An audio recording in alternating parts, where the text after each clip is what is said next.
Wakil DPR yang mewakili dalam hal ini dari Komisi 2 dan 3, yaitu Bapak Wahyudin dan adik Bapak Putra. Yang saya hormati perwakilan dari PT Pertamina yang pada hari ini juga hadir. Kemudian yang saya hormati juga dari Kapolres yang diwakili oleh Kabak-Op, dan semua bapak-bapak yang hadir pada hari ini saya hormati dengan tidak menyebutkan satu persatu. Baik, kami mewakili warga Pertamina RT 21.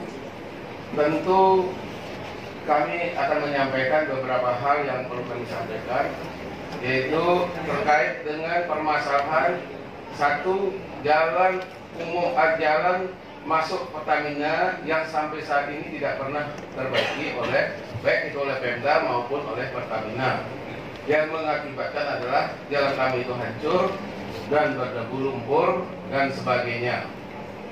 Yang kedua adalah warga kami yang kebetulan rumahnya banyak yang rusak akibat dari getaran atau jalan yang tidak sesuai dengan bobot angkutan Pertamina yang melebihi kapasitas daripada jalan tersebut, sehingga warga kami kebanyakan rumahnya yang di sekitar terdampak itu adalah banyak yang retak-retak, bahkan ada yang roboh, Bapak.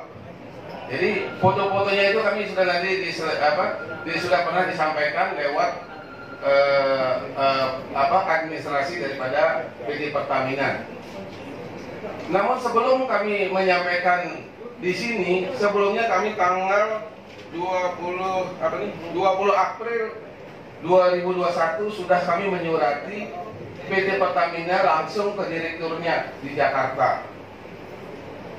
Setelah kami suratin, tanggapan dari Pertamina memang ada, yaitu kami diberikan janji, berupa janji akan diberikan fasilitas CSR berupa uang 200 juta untuk perbaikan jalan.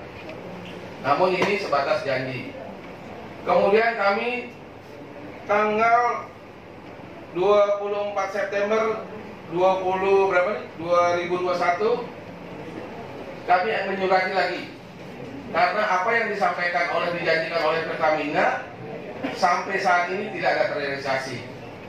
Maka daripada itu kami tanggal 27 Desember 2021 menyurati Ketua DPRD Kota Baru dan Bapak Bupati Kepala Daerah tingkat 2 Kota Baru. Sampai saat ini juga reaksi dari PT Pertamina Region Kota Baru tidak pernah menanggapi yang serius. Kami hanya diberikan PHP saja, yaitu pertama janji katanya untuk perbaikan jalan 200 juta. Yang kedua dijanjikan lagi duit 500 juta untuk perbaikan warga. Namun yaitu tadi janji-janji yang diberikan oleh Pertamina itu sampai saat ini nol besar.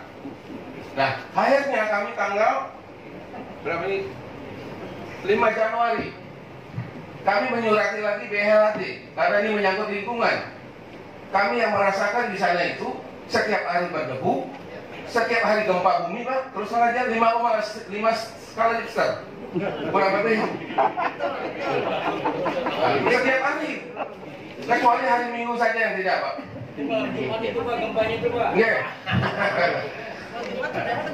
Nah, akhirnya kami surati BLHD dan ditindaklanjuti oleh BLHD waktu itu, sehingga ada artinya sikap mendadak waktu itu.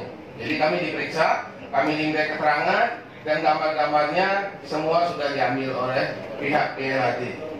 Nah, untuk itu kami mohon kepada yang berwajib dalam hal ini, baik dari DPR yang menjembatani dan pihak Pertamina, bagaimana sih tanggung jawab CSR daripada PT Pertamina yang selama kami di sana itu sudah hampir 25 tahun dan ada juga 30 tahun kami di sana. Ini mohon maaf Bapak, 30 tahun kami di sana tidak pernah ada kecipratan yang namanya CSR. Kemana CSR ini selama Pertamina berdiri? Kami tahu tuh 89 Pertamina sudah berdiri di sana. Tapi kami sebagai rakyat, sebagai warga negara, warga RT 21, mohon maaf, sebutir pun belum pernah yang dirasakan oleh CSR daripada Pertamina. Nah, itu yang kami sampaikan. Mohon maaf supaya lebih cepat. Jadi sekarang kami mohon tanggapan dari PT Pertamina. Terima kasih. Juta itu kemarin itu melalui karyawan Bapak yang namanya Pak Fengki. Ini ada WA-nya nih Pak, tertulis ini lewat WA. Dan disetujui, kami sudah tangani yang bantuan 200 juta. Jadi secara moral kami sudah tangani Pak. 200 juta itu kemana? Itu disaksikan oleh warga kami. Yang 500 juta itu menyusul Pak. Nah, ini perlu klarifikasi bagaimana nasibnya yang 200 juta dan 500 juta ini. Karena ini ada di WA kami sudah dikasihkan. Begitu. Jadi begini, setelah saya menyimak tadi paparan dari Pertamina maupun dari instansi terkait, tadi yang dijawab oleh Pertamina cuma satu poin, yaitu perbaikan jalan. Nah, itu tentu kami semua kami harapkan juga perbaikan jalannya itu masalahnya nanti teknis PU yang mengerjakan, mungkin kami sanggup. Kemudian yang belum ada tanggapan yang serius dari Pertamina adalah satu, masalah perbaikan rumah yang diakibatkan oleh dampak daripada angkutan BBM yang berlebihan. Nah, itu yang kami tuntut sama Pertamina atau siapapun yang bertanggung jawab dalam hal ini, yang nyata-nyata Bapak-bapak sudah lihat, baik dari lingkungan hidup kan sudah ke lapangan, bahwa menurut kasat mata, ini mohon maaf tidak menyepelekan daripada kajian, itu sudah nampak jelas. Bapak juga kan selaku warga Pertamina, Bapak tahu sendiri sudah berapa kali perbaikan rumah, dan kami juga sudah mungkin kalau sudah tidak dapat dihitung lagi perbaikan rumahnya. Ada yang tiap tahun memperbaiki rumah. Tetangga kami itu Bapak Imis almarhum itu setiap tahun perbaikan rumah. Kami sudah sampai 3 kali tuh. TKL kami itu sudah 3 lapis tuh ada. Apakah perlu kajian yang lebih mendalam bahwa itu adalah kami mendapatkan dampak? Bangunan kami sudah mereng, ada airnya kada tersalur, ada plafon jatuh, ada dinding sudah sampai, ya sudahlah, kami tidak bisa ngomongkan lagi. Apakah perlu kajian yang lebih dalam? Itu kenyataan sudah kami rasakan di warga Pertamina kami itu. Nah, ini yang kami tuntutkan pertama, yaitu rumah siapa yang bertanggung jawab. Kami kan sudah ajukan surat kepada Pertamina, mohon kami dijawab. Nah, terus masalah debu yang setiap hari terus terang saja dari segi kesehatan sudah melampaui ketidaknyamanan itu. Bapak-bapak Pertamina itu memasang apa? ISO 14001.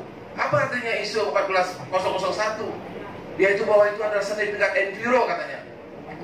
Enviro berarti kan Pertamina sudah bagaimana dengan lingkungannya kan sudah fake gitu loh. Tetapi kenyataannya kami sebagai warga terdampak setiap hari minum debu, lumpur yang kami terus terang saja di luar kami harapkan tinggal di sana, dan kami sendiri sudah pindah dari sana Pak, sakit sudah tidak bisa nyamannya. Ini masalah bukan masalah duit lagi, kenyamanan kami terganggu Pak, tiap hari. Iya. Anak-anak kami juga belajar tidak enak, berdebu, buka pintu susah. Ya debunya sudah tebal benar Pak. Nah, ini bukan masalah bagaimana solusi daripada Pertamina, dan dalam hal ini pemerintah daerah kami. Bagaimana mendiskusikan ini loh, supaya selesai permasalahan kami. Kami tidak, mohon maaf, kami selama kami di sana pernah warga kami demo. Coba menghargai juga Pertamina. Kami bukan diam kami. Saya kira tahun depan diperbaiki, tahun depannya. Kenyataannya apa Bapak? Janji melulu Pak. Kami aja nih baru mulai bulan Juni sampai sekarang sudah berapa kali janji? 500 juta karena dijanjikan untuk perbaikan rumah. 0 kosong Pak. Kami diundang nih, warga kami diundang sampai ke Pertamina. Nanti dijanjikan 200 juta, yang penting perbaiki. Kami sanggup juga Pak. Oke, dengan dana CSR kami sanggupkan karena apa? Mohon maaf, kami punya alat vibro, alat-alat semua lengkap. Tetapi apa? Sampai kami terus saja kami subsidi sampai kalau memang nggak cukup 200 juta kami akan bantu. Apa kurang kami sebagai warga di sana? Tanya nih warga, sampai saya ngomong di hadapannya begitu. Oke, 200 juta yang penting kami akan baguskan. Tetapi kenyataannya apa? Pertamina malah tidak pernah tepat janji. Apalagi tadi berjanji, apakah betul janji, apa cuma sekedar retorika saja, kan begitu. Nah ini yang kami harapkan. Kemudian masalah kesejahteraan, apa yang pernah dikasihkan dari Pertamina selama kami hidup di warga sana, RT 21? Nol besar, Pak. Bagaimana CSR-nya itu? Kemana dibawa CSR-nya itu? Ya? Apakah wajar orang yang CSR itu kan untuk lingkungan? Lingkungannya apa? Kami ring 1 yang mendapat dampak, Pak. Debunya setiap hari sudah tidak bisa dirasakan, sudah. Rasa gempa itu lagi. Kan tadi sudah saya bilang, kayak gempa 5,1 skala Richter. Pak, pusing, Pak. Kalau berdiri tuh, kemarin tuh dari daerah lewat itu. Bagaimana, Pak? Merasakan kan? Nah, apa kajian apa lagi saya butuhkan? Ini cuma action aja yang perlu. Nah, ini yang saya harapkan kepada Pertamina. Jangan cuma berjanji-janji. Marilah kita action. Bagaimana rasakan dari hati dalam Bapak sendiri. Bagaimana juga kalau andai kata Bapak-bapak juga seperti kami.